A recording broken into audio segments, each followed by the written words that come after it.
Hello नमस्कार दोस्तों, कैसे हैं आप। उम्मीद करता हूँ ठीक होंगे। Tricky I am with NL studio में आपका स्वागत है दोस्तों। आज 30 मार्च है और 30 मार्च का अपने आप में बहुत अहम महत्व है। इसका एक सिर्फ राजस्थान में नहीं, भारत में नहीं, पूरे विश्व में 30 मार्च का एक अलग ही महत्व है। और पूरे विश्व में इस दिन के घटनाक्रम के बारे में हम ज़्यादा बातचीत नहीं करेंगे, लेकिन मेरा मन कर रहा है कि कुछ बातें तो आपसे साझा कर ही लूँ। जैसे हमारे भारतीय इतिहास में जो फिल्म सिटी है, फिल्म इंडस्ट्री में सत्यजीत रे से कौन वाकिफ नहीं होगा। और महान कलाकार सत्यजीत रे को 1992 में आज ही के दिन यानी 30 मार्च को ऑस्कर लाइफ टाइम अचीवमेंट पुरस्कार से सम्मानित किया गया था। और वो सत्यजीत रे जिन्हें 1984 में दादा साहब फाल्के पुरस्कार मिला और 1992 में ही उनको भारत रत्न से भी नवाजा गया था। और फिल्म इंडस्ट्री के ही एक और महान कलाकार थे जो बनने कुछ हो रहे थे और इंडस्ट्री में बन गए कुछ और, वो थे महान गीतकार आनंद बख्शी। आनंद बख्शी का आज ही के दिन यानी 30 मार्च को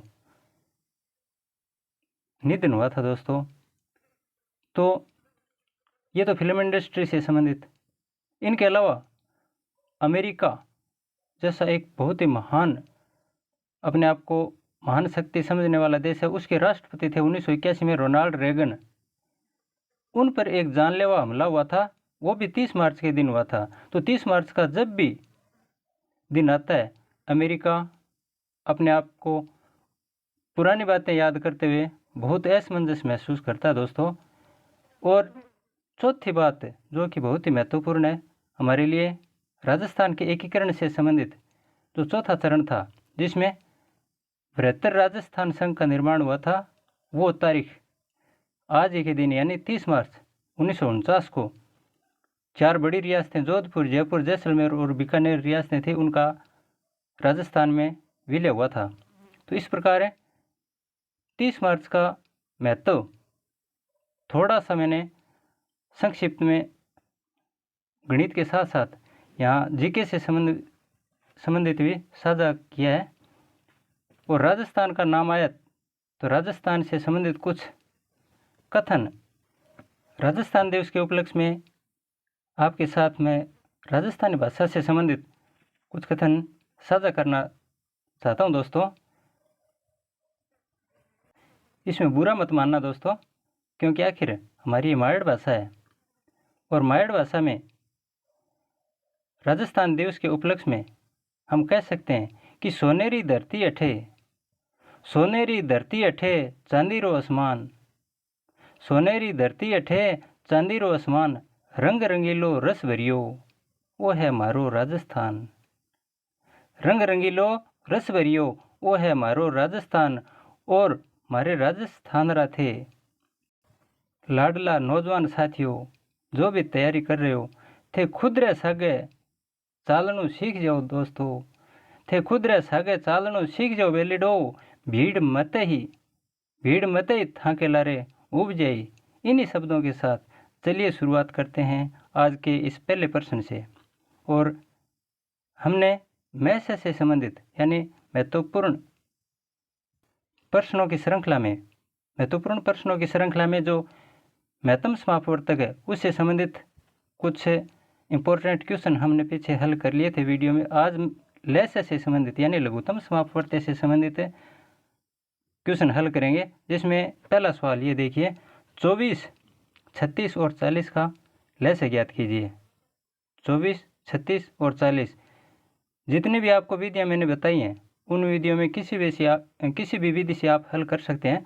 जैसे 24 है, 36 है और 40, 24, 36 और 40 भाग विधि दो प्रकार से बताई थी मैंने। एक तो 2 का भाग लगाओ पहले 12 बार, 36 में 18 बार और 40 में 20 बार। फिर 2 से विभाजित होते हैं, 2 का भाग लगाओ, 6 बार, 9 बार, 10 बार। फिर 2 से विभाजित होते हैं, 2 का भाग लगाओ, 6 में 3 बार, 9 में पूरा पूरा भाग नहीं जाता है तो छोड़ दो, 10 में जाता है 5 बार। फिर 2 का भाग देखो, 3 में नहीं जाता, 9 में नहीं जाता और 5 में नहीं जाता, तो 2 के बाद अभाज्य संख्या कौन सी आती है? 3। 3 का भाग लगाओ, 3 का 3 में 1 बार और 9 में 3 बार और 5 में नहीं जाता। फिर 3 का लगाओ, 3 का 1 में नहीं जाता, 3 में 1 बार और 5 में नहीं जाता। अब 5 बचा है तो 5 का लगाओ, 5 का 1 में नहीं जाता, 1 में नहीं जाता और 5 में 1 बार। एक एक आ जाए तब रुक जाओ, 1 आ गया, 1 आ गया, 1 आ गया। अब इनका जो अभाज्य गुणनखंड है इनका गुणा कीजिए। ले से क्या होगा? 2 गुणा 2 गुणा 2 गुणा, देखिए 1 2 3 बार, 2 कितनी बार है? 3 बार, गुणा 3 गुणा 3 गुणा 5 आ गया। अब इनका गुणा कीजिए, ये संख्याएं देख लो, 1 2 3 4 5 6, यहाँ भी 1 2 3 4 5 6, इस प्रकार गिनती कर लेनी चाहिए, कई बार पर संख्या कोई छूट जाती है। तो 5 तिये 15, 15 तिये 45, 45 दुआ 90, 90 दुआ 120, 120 दुआ 240। कितना आ गया लघुत्तम इनका? 240। अगला प्रश्न देखिए, वह न्यूनतम हमने काफ़ी अच्छे तरीके से बार बार जोर देकर पढ़ा था। न्यूनतम, निम्नतम, कम से कम, छोटी से छोटी, इस प्रकार के शब्द आ जाते हैं तो वो क्या होता है? लय से होता है। तो यहाँ भी हमें लय से ढूंढने की आवश्यकता नहीं है, न्यूनतम आ गया तो लय से ही होगा। अगर अधिकतम आता तो मैं से, तो लय से ज्ञात करना है किसका? 36, 48, 112 का। यहाँ 36, 48 और 112 का लय से ठीक उसी प्रकार से ज्ञात कर लेते हैं जैसे पीछे किया था। अगर जटिल संख्याएं आ जाते हैं कई बार तब दूसरी विधि अपना लेते हैं, वरना ये विधि सरल है। इसके अनुसार सवाल को हल करते हैं। सबसे पहले 2 का भाग, 36 में 18 बार, 48 में 24 बार, 112 में 56 बार। फिर 2 का भाग, 18 में 9 बार, 24 में 12 बार और 56 में 28 बार। फिर 2 का 9 में तो नहीं जाता है, 12 में 6 बार और 28 में 14 बार। फिर 2 का 9 में तो नहीं जाता लेकिन 6 में जाता है और 14 में भी जाता है।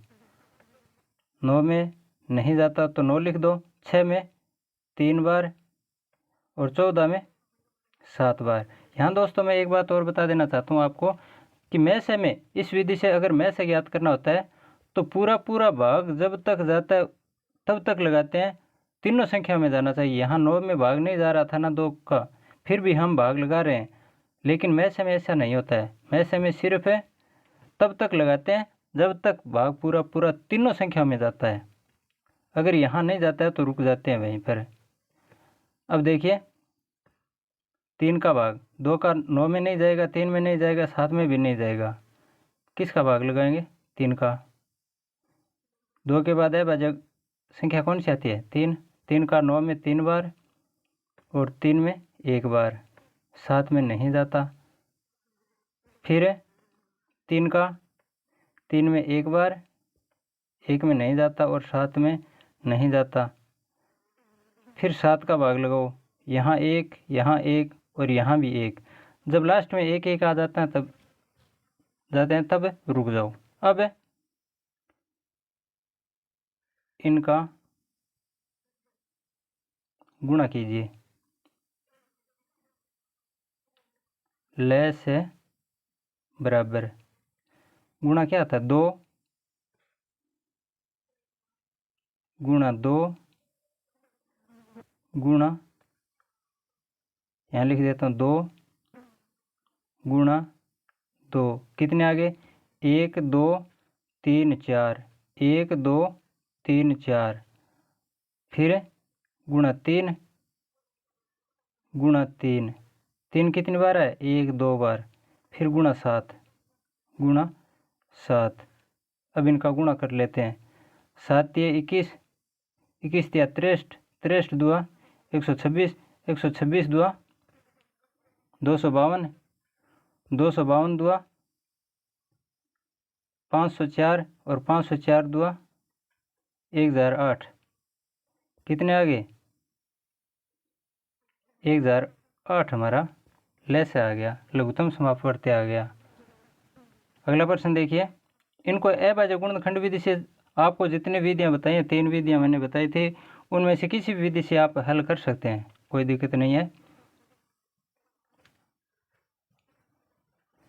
3 से और अगली 2 अभाज्य संख्याओं, एक तो 3 है, 3 के बाद में अगली 2 अभाज्य संख्याएं कौन कौन सी होती हैं? अभाज्य संख्या 3 के बाद है 5, 5 के बाद 7 आ गई। अभाज्य संख्याओं से विभाजित है लघुत्तम पूर्णांक, लघुत्तम आ गया। लघुत्तम का मतलब लैस है, ज्ञात करना है, ये हमें ज्ञात करना है। तो लैस है के लिए कौन कौन सी संख्याएं होगी? एक तो 3 है, इसके बाद 5 ऐसे लिखा है ना, 3 से और, एक तो 3 है खुद, इसके बाद में एक तो 3 है, इसके बाद में आगे की 2 अभाज्य संख्याएं और, एक तो 5 है एक 7, इनसे विभाजित होने वाला लघुत्तम पूर्णांक यानी लैस है।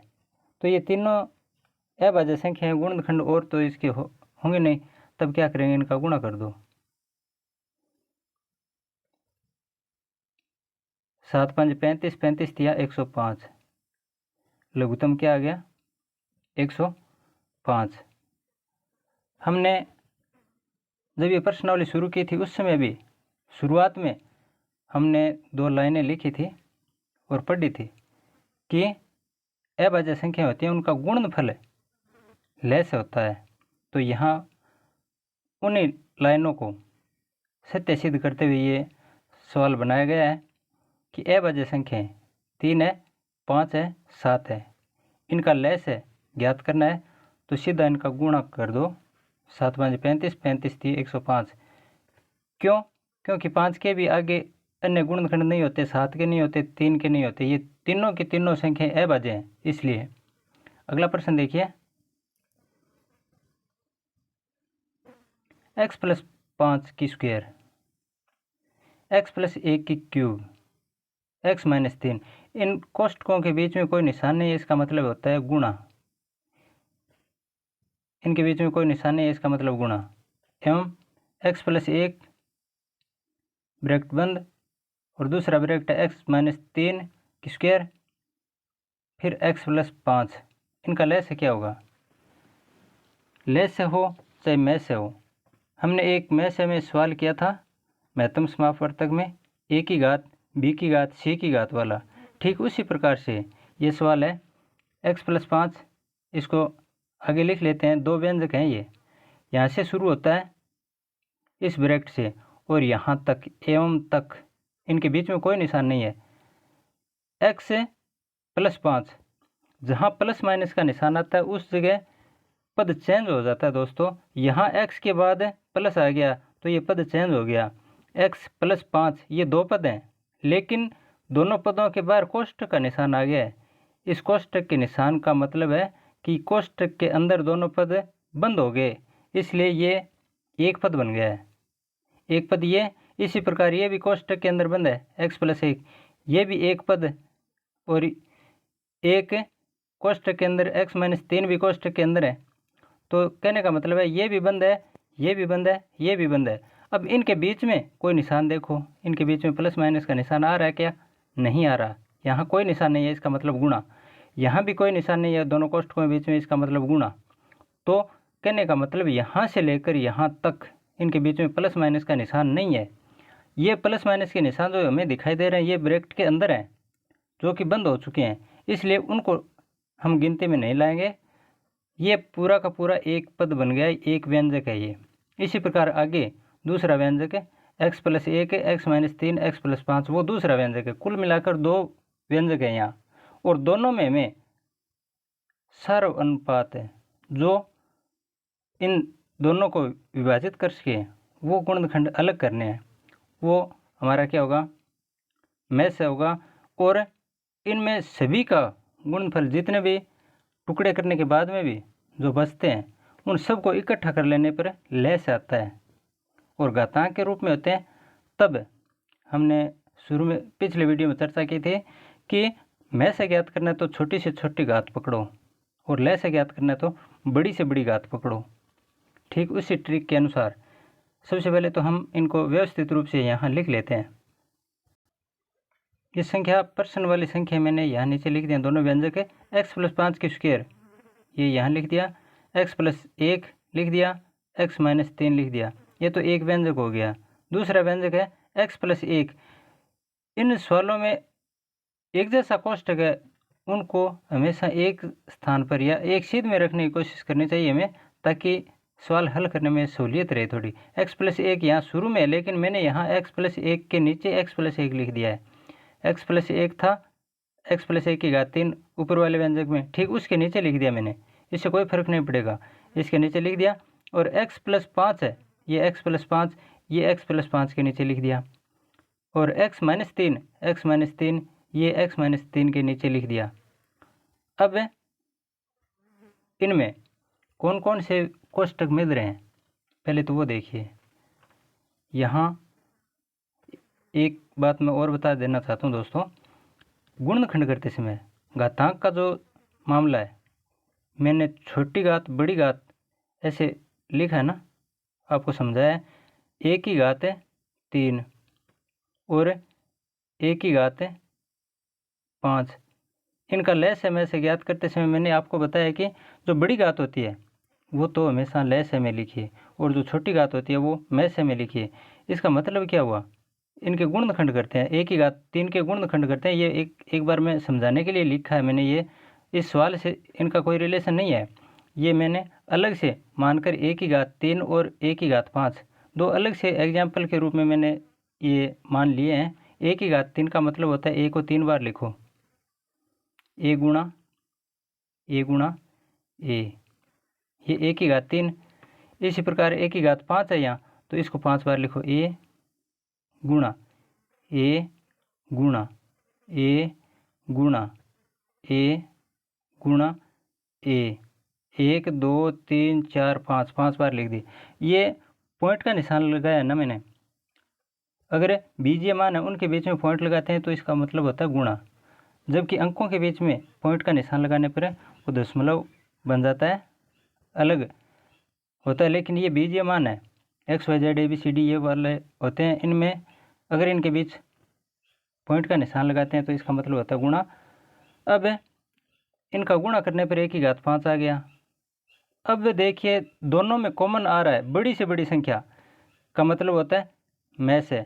तो यहाँ दोनों में कौन सा मान मिल रहा है, एक तो ए मिल गया, ये मिल गया, ये मिल गया, बाकी ये दो नहीं मिले हैं। इसका मतलब है 1 2 3 यानी एक की घात 3 मिले हैं। तो में से बराबर है एक की घात है कितने 3। क्यों आई, क्योंकि 5 इसमें तो हैं, नीचे वाली संख्या है, इसमें तो एक की घात 5 है, लेकिन इसमें 5 है नहीं, तो 5 नहीं है तब मिलेंगे कैसे। में से में वे बड़ी से बड़ी घात या बड़ी से बड़ी संख्या लिखी जाती हैं जो दोनों में मिलें। यहाँ ये 3 ही मिल रही हैं, ये नहीं मिलती और ये भी नहीं मिलती, इसलिए सिर्फ 3 ही लिखना है। हमें कहने का मतलब है जो छोटी से छोटी घात होती है वो लिखी जाती है में से में। अब लय से के लिए जो संख्या मिलती हैं वो सारी की सारी, यानी ये आ गई, ये आ गई, ये आ गई। अब बचनी नहीं चाहिए लैसे में। ये भी 3 तो लिख दिया, इसके बाद में और क्या बचे? एक ये बच गई, एक ये बच गई, ये भी लिखो। ये सारी की सारी 5 हो गई, एक ही घात है 5। यानी छोटी से छोटी वह संख्या जिसमें इनका भाग पूरा पूरा चला जाए, वह ज्ञात करना होता है लैसे में। तो लैसे में वह छोटी से छोटी संख्या ज्ञात कीजिए जिसमें एक की घात 3 का भी भाग चला जाए और एक की घात 5 का भी भाग चला जाए। तो एक की घात 3 का भाग तो इसमें भी चला जाएगा, लेकिन छोटी से छोटी संख्या जिसमें एक की घात 5 का भाग जाए और जो दोनों में कॉमन हो, दोनों में आ रही हो, तो वो संख्या सिर्फ ये एक की घात 5 है, क्योंकि एक की घात 3 में एक की घात 5 का भाग नहीं जाता है, जबकि लैसे में भाग जाना जरूरी होता है। तो यहाँ छोटी से छोटी संख्या क्या होगी? एक की घात 5। तो कहने का मतलब है लैसे में बड़ी से बड़ी घात है और मैसे में छोटी से छोटी घात में। बहुत आपको ज़्यादा टाइम ले लिया ये बात समझाने में, लेकिन कई बच्चे होते हैं मेरे सामने आए हैं जो बार बार समझाने के बावजूद उनको समझने में थोड़ी कठिनाई होती है, इसलिए मैंने ये बहुत ही सरल भाषा में समझाने का प्रयास किया दोस्तों।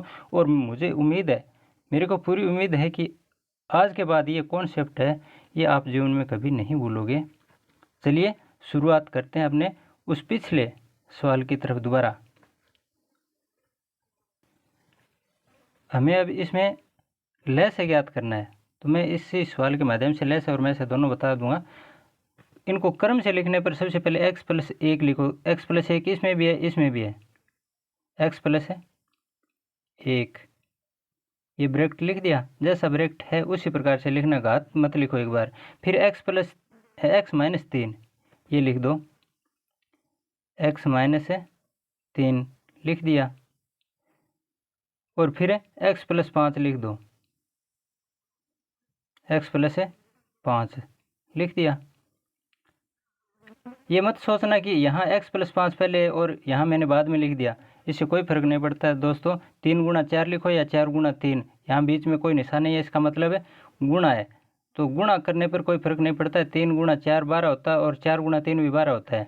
तो यहाँ मैंने x प्लस 1 x माइनस 3 और x प्लस 5 ये लिख दिया। अब लय से ज्ञात करना है, तो लय से के लिए बड़ी से बड़ी घात x प्लस 1 की, यहाँ दोनों में देखिए बड़ी से बड़ी घात क्या है, यहाँ 3 है और यहाँ 1 है, कोई घात नहीं, इसका मतलब 1 है। तो 1 और 3 में बड़ी घात कौन सी है? 3 आ गया।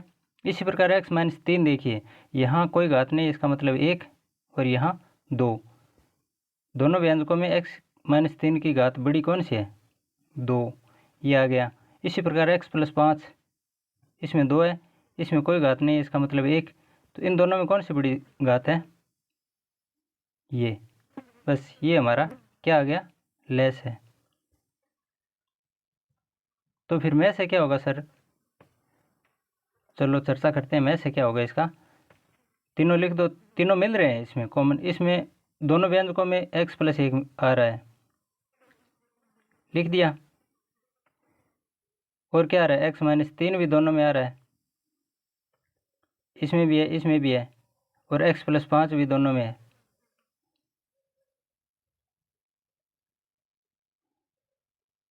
अब इनकी छोटी से छोटी घात, में से के लिए मैंने क्या बताया था, छोटी से छोटी घात देखिए।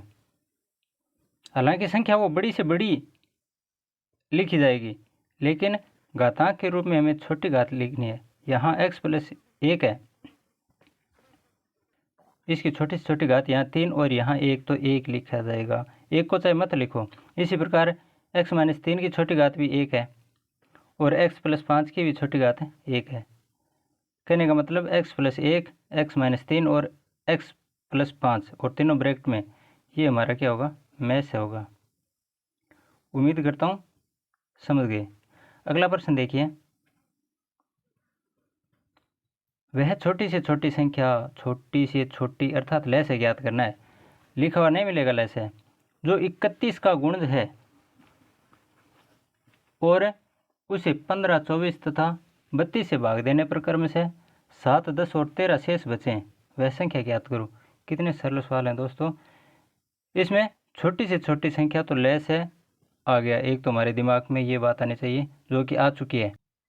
इस सवाल में ध्यान रखने वाली बात यह है दोस्तों कि 31 का गुण जो होगा नंबर 1 तो ये, और दूसरी इसमें 15, 24 तथा 32 का भाग लगाने पर 15 का, 24 का और 32 का भाग देने पर 7 शेष बचते हैं, 10 शेष बचते हैं और 13 शेष बचते हैं। वह संख्या ज्ञात करो। तो 15, 24 और 32 हमने मैथ में इस प्रकार के शेषफल बचे थे तब क्या किया था, 15 में से 7 घटाए थे, 24 में से 10 घटाए थे। मैथ की बात कर रहा हूँ, पीछे हमने मैथ में इस प्रकार का सवाल हल किया था महत्तम समावर्त ज्ञात करते समय, 32 में से 13 घटाए थे। लेकिन इसमें थोड़ा उल्टा होगा उसका, 15 में से क्या घटाएं ताकि 7 बचे या 10 बचे या 13 बचे।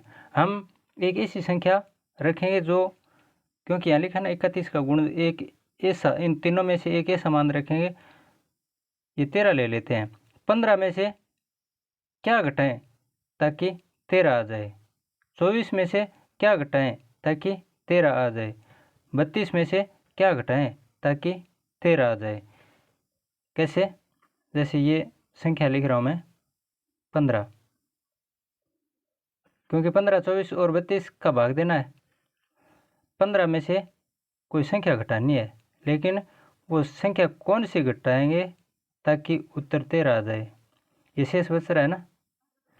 इसी प्रकार है 24 में से, एक तो ये आ गया, एक 24 में से क्या घटाएं ताकि 13 आ जाए, और फिर 32 में से क्या घटाएं ताकि 13 आ जाए। अब 15 में से हमें पता है क्या घटाएंगे, 2 घटाएंगे, 15 में से 2 घटाने पर 13, 24 में से क्या घटाएंगे, 11 घटाने पर 13 आता है, और 32 में से क्या घटाने पर 19 होते हैं क्या, 19 और 13 32, 19 घटाने पर 13 आ गए।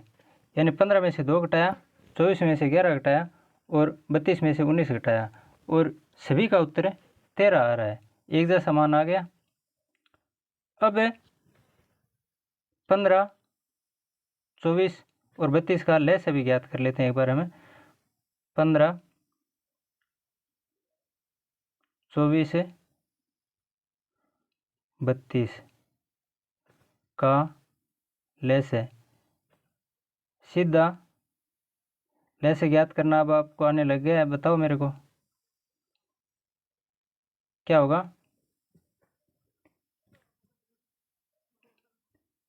आप ज्ञात करके देख लेना, 480 आता है। 15, 24, 32 का लय कितना, 480 आता है। अब आप कहोगे कि सर जी लय से ज्ञात करना था, वो तो हमने कर लिया, लेकिन दोस्तों इसमें लय से ज्ञात करना था, इसमें लिखा है तो 31 का गुणज और ये शेष वाला मामला लिखा है, तो थोड़ा सा इसको लंबा खींचना पड़ेगा सवाल को। अब 480 आ गया, लय से आ गया, लेकिन ये 31 के गुणज में भी होना चाहिए, 31 का गुणज वो भी होना चाहिए। यानी 31 के 31 2 62, 31 3 93, इस प्रकार गुणज होते हैं। 31 का गुणज क्या आ गया, 31 आ गया, 62 आ गया, 93 आ गया, इसी प्रकार से आगे चलते जाते हैं। तो वो संख्या भी होनी चाहिए, गुणज है पूरा का पूरा ऐसा लिखा है इसमें, और वो छोटी से छोटी संख्या, तो यहाँ 480 से पार नहीं पड़ेगी। इस 31 का भी हमें महत्व देखना पड़ेगा। वो संख्या एक बार हम मान कर चलते हैं, यानी 480 तो मैं से लय से आ गया, लेकिन ऐसी संख्या जो 31 का गुणज भी है, वो संख्या एक बार हम मान लेते हैं कि माना वो संख्या 480 ये लय है, इसकी के से गुणा कर देते हैं, के मान लेते हैं। 480 के माना वो संख्या जो हमें ज्ञात करनी है, वो एक बार हम मानकर चलते हैं कि 480 के, लेकिन इसमें से ये देखो 13 13 13 हमने ये मान ज्ञात किया ना, ये घटा देते हैं, ये संख्या 31 की गुणज होगी। माना वो संख्या क्या है, 480 के माइनस 13, लय से आ गया कोई बात नहीं, लेकिन 31 का गुणज होनी चाहिए वो संख्या। इसके लिए और साथ में 7, 10, 13 उसमें शेष भी रहने चाहिए। तो 13 हमने शेष रखते हुए तीनों मान ऊपर लिखे हैं। 15 में से 2 घटाए, 24 में से 11 घटाने पर यानी 13 एक कॉमन संख्या ले ली हमने और वही इसमें घटा देते हैं। 480 के माइनस 13 ये संख्या एक बार हम मान लेते हैं। अब इसको हल करते हैं। इसका मान क्या होगा, इसके बराबर क्या लिखें, क्योंकि ये 31 का गुणज है तो स्वाभाविक है 31 गुणा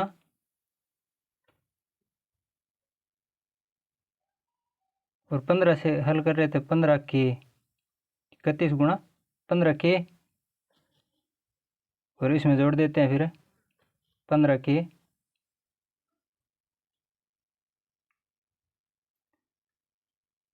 माइनस 13, ये जोड़ दो। इनको हल करने पर क्या आएगा, 15 के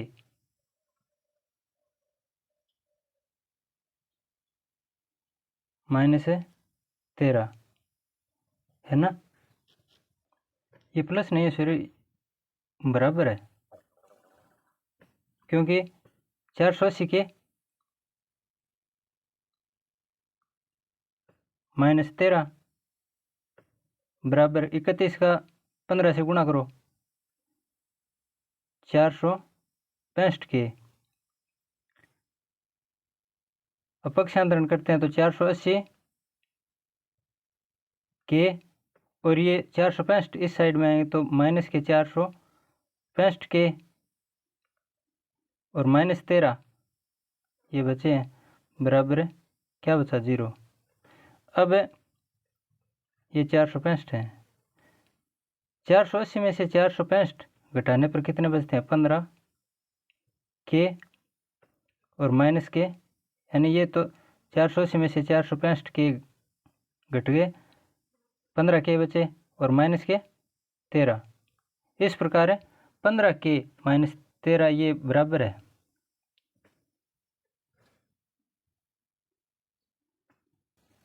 अब हमें के का एक ऐसा मान रखना है, 15 के माइनस 13 में के का एक ऐसा मान रखना है जो 31 का गुणज लास के, जैसे 31 का 31, 31 दुआ 62 है, या तो 31 या 31 दुआ 62 है, या 31 3 93, इस प्रकार की संख्याएं जोड़ घटाव करने पर है। यानी के की जगह कोई भी एक ऐसा अंक रखें और फिर उसमें से 13 घटाएं तो ये मान आ जाए 31, 62, 93, आगे भी 24, 124। तो यहाँ 15 को अगर के की जगह 1 रखते हैं तो 15 का 15, 15 में से 13 घटाने पर कितने बचते हैं 2, जो कि 31 का गुणज नहीं है। फिर 3 रखते हैं, 15 3 45, 2 रख दो, 15 2 30, 30 में से 13 घटाने पर भी कितने बचते हैं 17, जो कि 31 का गुणज नहीं है। फिर 15 3 45, 45 में से 13 घटाने पर कितने बचते हैं 32, जो कि 31 का गुणज नहीं है। इसी प्रकार 5 रखते हैं, 31 का गुणज लाने के लिए के की जगह 5 रखते हैं तो 15 5 75, 75 में से 13 गए 62, यहाँ के की जगह 5 रखने पर देखिए के की जगह 5 रखा है तो के यहाँ 5 और के का और 15 का गुण है ना, तो 15 5 75 माइनस 13 बराबर कितने बचते हैं 75 में से 13 गए 62, जो कि 31 के पहाड़े में आता है, 31 दुआ 62। ये एक 31 का गुणज है, इसलिए हमने के की जगह क्या रखा है 5 रखा है। अब दोबारा से देखिए वो संख्या क्या मानी थी हमने 480 के माना, वो संख्या 480 के, ये 480 लेस आया था, हमने मानी थी संख्या 480 के माइनस 13, ये संख्या मानी थी। तो यहाँ के का मान अब हमारे पास आ चुका है, के का मान क्या माना हमने 5। तो 480 के माइनस 13 में के का मान 5 रखने के बाद वो संख्या क्या आती है, अगली स्लाइड में देखते हैं। 480 के माइनस 13, ये तो संख्या आई थी, के की जगह 5, 480 और के का मान 5 है तो 5 रख दो, ब्रैकेट में लिख दो, एक बार गुणा ही होता है ये माइनस 13। अब 480 का 5 से गुणा करो। 5 से 8 40, हासिल 4, 500 के 20 और 4 है 24, 2400 माइनस है 13। अब 2400 में से 13 घटाइए, कितने बचते हैं?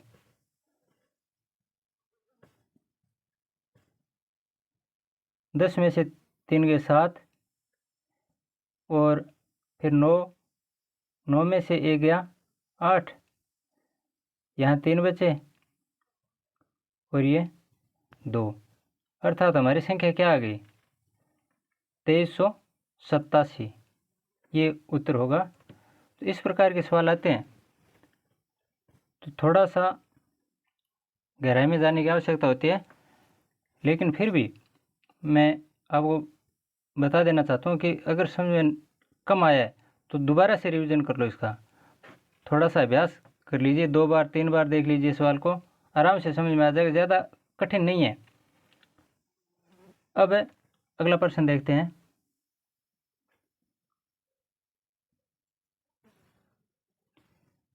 जब प्रश्न में संख्या दी गई हो, अब थोड़े से नए टाइप के सवाल आए हैं दोस्तों। ये सवाल है, वैसे मैं सोचता हूँ कि अगले वीडियो में करवा दूँ तो ठीक रहेगा, क्योंकि वीडियो काफ़ी बड़ा होने जा रहा है अब। फिर भी चलो एक सवाल तो देख ही लेते हैं। जब प्रश्न में दी गई संख्या हो तथा भाग देने पर शेष संख्या भी दी गई हो, संख्या दी गई है और भाग देने पर जो शेष बचते हैं वो संख्या भी दी गई हो, और हमें छोटी से छोटी संख्या ज्ञात करनी हो, छोटी से छोटी अर्थात लय से पूछा जाए, तो ऐसे प्रश्न निम्न प्रकार से हल करते हैं। कैसे? जैसे 5 अंकों की वह सबसे बड़ी संख्या ज्ञात करो। जिसे 5 अंकों की सबसे बड़ी, ये वो बड़ी संख्या नहीं है, बड़ी से बड़ी, वो थोड़ा यहाँ कन्फ्यूज मत हो जाना दोस्तों। 5 अंकों की बड़ी से बड़ी संख्या पूछी है, ये लघुत्तम वाली महत्तम वाली वो संख्या नहीं है, ये वो आगे 3 5 8 12 से भाग देने पर शेष 2 बचे। 3 अंकों की सबसे छोटी संख्या क्या होती है? छोटी कक्षा में हमने खूब पढ़ा था, 1 के आगे 2 शून्य लगा दो। अगर बड़ी से बड़ी संख्या ज्ञात करनी होती है 3 अंकों की, तो 9 को 3 बार लिख दो। 20 अंकों की बड़ी से बड़ी संख्या ज्ञात करनी है तो 9 को 20 बार लिख दो। उस प्रकार की संख्या ये 5 अंकों की सबसे बड़ी, यानी 9 को कितनी बार लिख दो? 5 बार।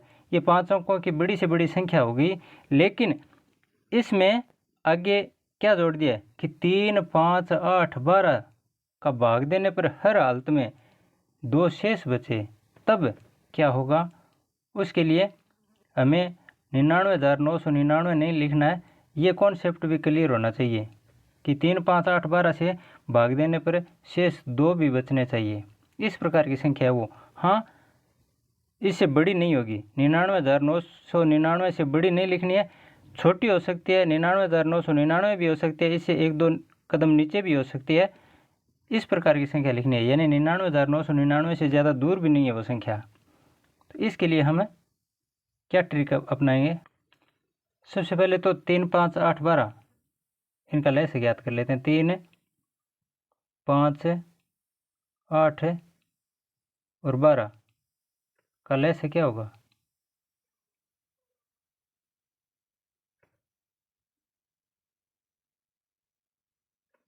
बराबर है 12 8 5 12 5 60 60 2 120 120 आप ज्ञात करके देख लेना। 120 इनका लय से आता है।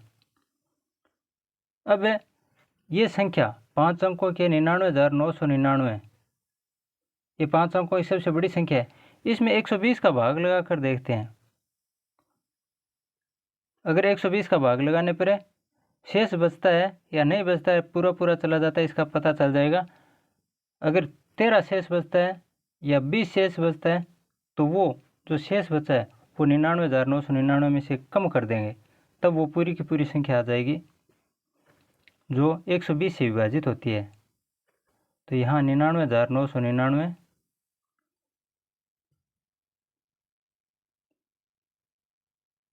इसमें भाग लगाओ 120 का, कितनी बार जाता है, 12 3 36, 12 चौके 48, 12 5 60, 12 6 72, 12 7 84, 12 8 96, 8 बार, 12 8 96, 960 बच गए 9 3, उतार लिया, फिर 9, 12 3 36, 360, फिर कितने बच गए 9 और 3 39 बच गए, फिर उतार लिया ये 9, 12 3 36, 360, फिर कितने बचे 39, आगे कोई अंक है नहीं, तो यहाँ अंतिम बार शेषफल क्या बचा है 39। कहने का मतलब 99,999 में से अगर 39 ये शेष बचे हैं ये कम होते, यहाँ 399 की जगह अगर 360 होते, इसी जगह पर अगर 360 आ जाते तो भाग पूरा पूरा चला जाता, 120 का भाग पूरा पूरा चला जाता, तो 360 कब होते, जब ये शेषफल बचा है इसको घटाते, 99,999 में से ये 39 जो शेषफल बचा है ये घटाना है, तब भाग पूरा पूरा जाएगा। तो संख्या क्या बचेगी, अभिष्ट संख्या क्या होगी,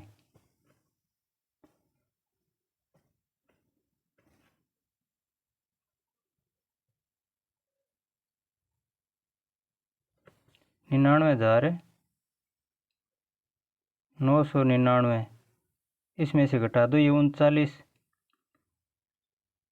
कितने बचे 99,960, ये तो है 99,960 बचे हैं।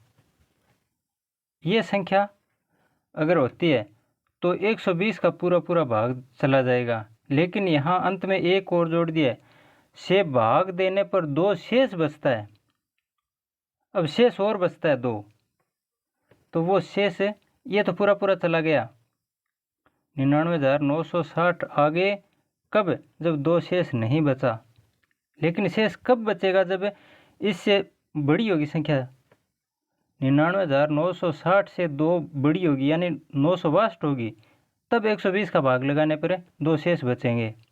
यहाँ 39 ज़्यादा थे इसलिए 39 बचे, तो यहाँ 2 शेष कब बचेंगे, जब 60 से 960 से 2 अधिक होगी यानी +2 होगी, 99,960 में +2 कर दो, ये जो 2 शेष बचे हैं